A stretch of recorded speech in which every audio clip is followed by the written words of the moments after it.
The United Nations Environment Program, UNEP, reported that the Indian Ocean is suffering under a heavy baggage of plastic. 11 million tons of plastic waste are littering the ocean, which accounts for 85% of the entire waste in the ocean. In the words of the United Nations, if we don't take action, then the amount of tonnage of plastic waste will triple and not double in the next few years.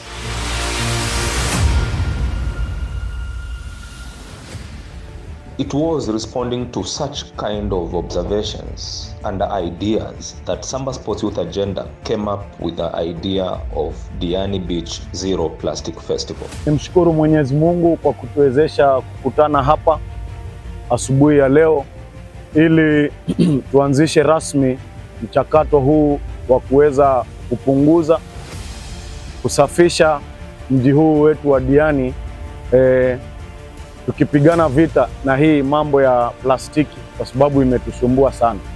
A 3 days extravaganza touching on all elements of mobilization, excitement, enjoyment, education, and empowerment to the realization that we need to take action urgently in order to save flora and fauna in the ocean, but also in the terrestrial living places. Plastiki ambazo ni sisi tunatupa. Kwa hivyo plastiki si changamoto, changamoto ni tabia zetu. Sawa? Kwa hivyo tukitoka hapa leo nataka tutoke kama tunabadilisha tabia zetu, manake tabia zetu mbovu ndizo zinaleta huu mtazamo ambao tunaona sasa hivi tukisema kuwa plastiki zinajaa pale baharini. The Diani Beach Zero Plastic Festival was first discussed with the Palladium Group, who came in and understood and shared their participation because such an idea was an initiative whose time had come. We rallied around, bringing several partners. In the end, up to about 45 partners came on board to implement this inaugural annual Diani Beach Zero Plastic Festival, which intends to change the paradigms around how we view plastics and how we manage plastic waste and how our attitude changes regarding our ambitions to survive in the new generations coming. The choice of Diani Beach was very strategic because Diani Beach in Kenya is an epicenter of tourism attraction, knowing that Kenya thrives in the incomes of tourism, whereby tourism earnings are placed among the top 5 earnings in Kenya, and therefore that was a fact that couldn't be ignored. Diani Beach has been chosen as one of the best tourist destinations, and it has been voted for several years as the best beach in Africa because of its cleanness. However, we wanted to move a notch higher, not just celebrating the white sandy beaches, but also to celebrate a beach zone that is crisp, that is clean, that is devoid of plastic waste. Na Mungu ametutunuku beach ambayo ni nzuri sana. Sisi kabla ya kuweka jitihada nyingi, hii beach imeweza kuteuliwa kama beach bora ndani ya Afrika miaka 7 ikifuatana na miwili baada ya hiyo, ikiwa mwaka wa hivi punde uliopita ni 2023.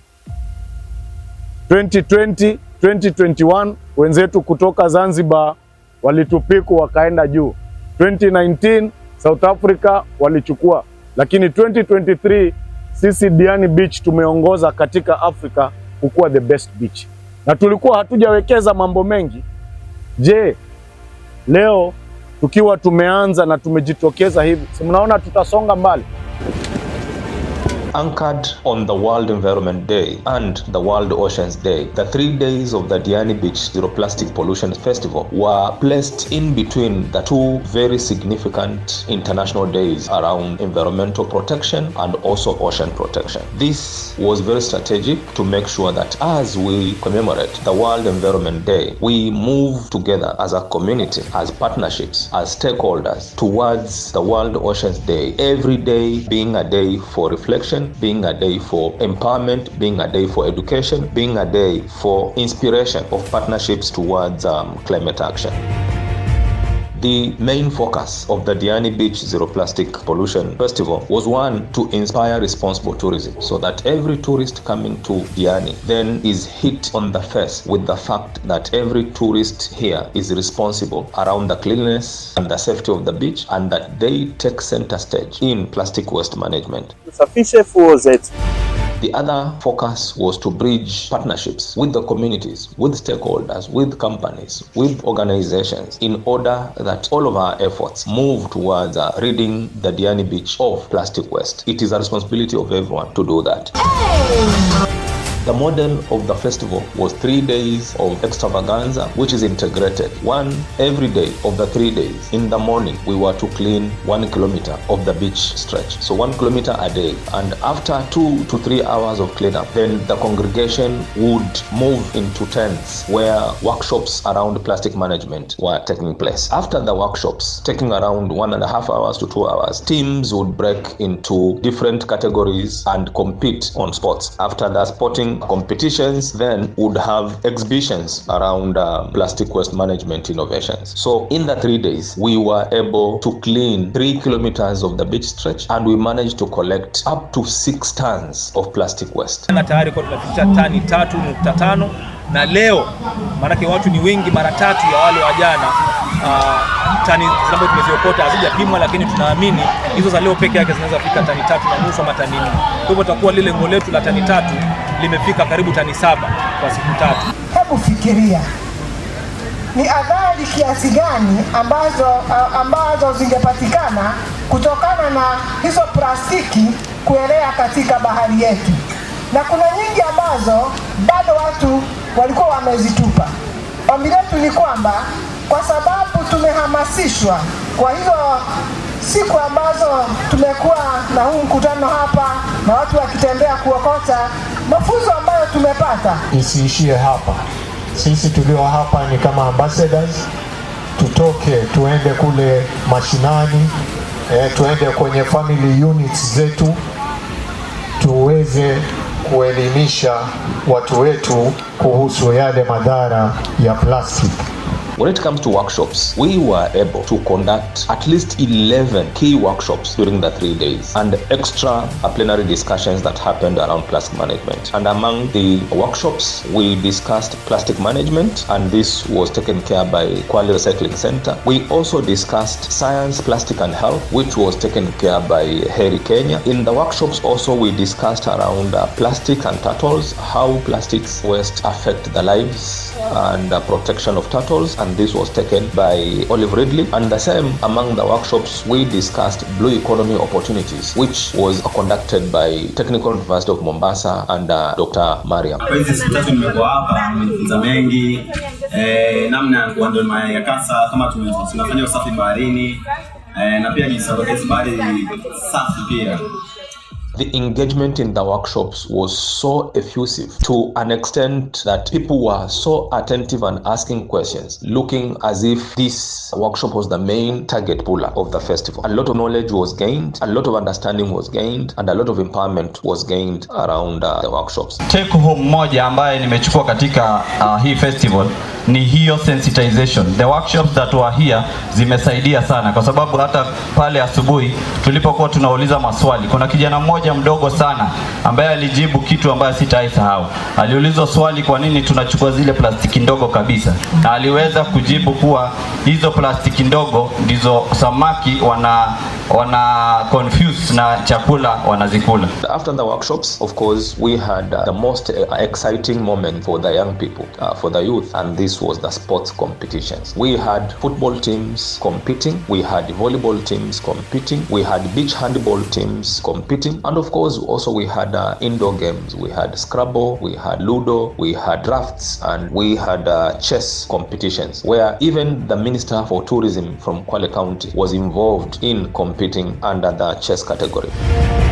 The games brought another razzmatazz to the festival, where young people came together, cleaned the beaches, attended the workshops to get that knowledge, and later showcased their prowess in talents on the pitch, as the public address system kept on reminding people around the objectives of the festival, talking about plastic management, talking about the desire for people to take center stage in addressing the plastic menace.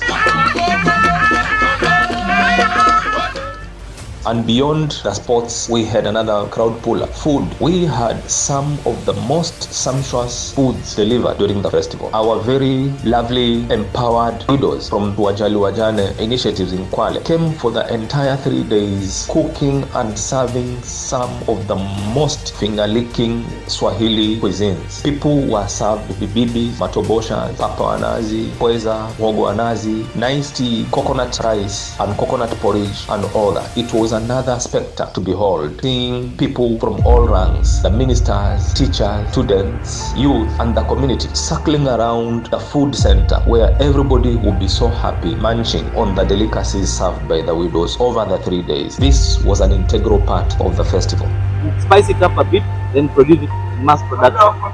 And after the foods and the sports and the plastic collections, we had the Plastic Waste Management Innovations exhibition. This was a very integral part of the festival, which showcased an array of ways that plastic waste can be managed. We had a total of 10 groups exhibiting innovations around plastic management, and these included Ukunda Vocational Training Center, we had Marianist Vocational Training Center, we had women groups coming, we had youth groups coming, including Villa Beach Cleaning Initiative, we had Wahapa Hapa Initiative, we had quite a number of youth groups showcasing exhibitions around plastic waste management. Of key mention will be students from Kwale School for the Mentally Challenged. This is a disability group that came and exhibited, and believe it or not, they emerged joint winners of the exhibitions. This is to say that nobody is left out when it comes to the efforts to manage plastic waste. If young people living with disability could also showcase innovations around plastic waste, then who are you not to contribute to the same?